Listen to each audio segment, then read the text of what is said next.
আপনারা দেখতে পাচ্ছেন একটি 50 MVA ট্রান্সফরমার। এটি একটি অনেক হাই পাওয়ার ট্রান্সফরমার এবং এটি স্টেপ আপ ট্রান্সফরমার। 11 কেভি আপনার ইনপুটে আসে এবং আউটপুটে আপনার 1,32,000 ভোল্ট বিভোর দিতে হয়, অর্থাৎ এটি একটি স্টেপ আপ ট্রান্সফরমার। দেখতে পাচ্ছেন এই যে কুলিং সেকশন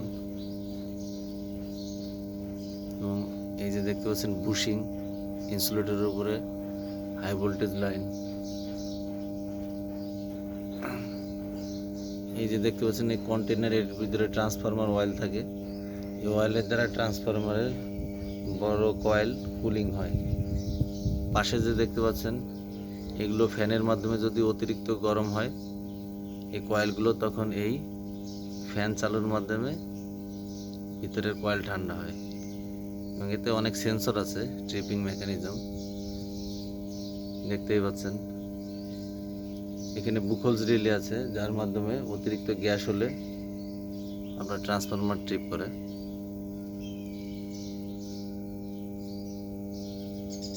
আসসালামু আলাইকুম।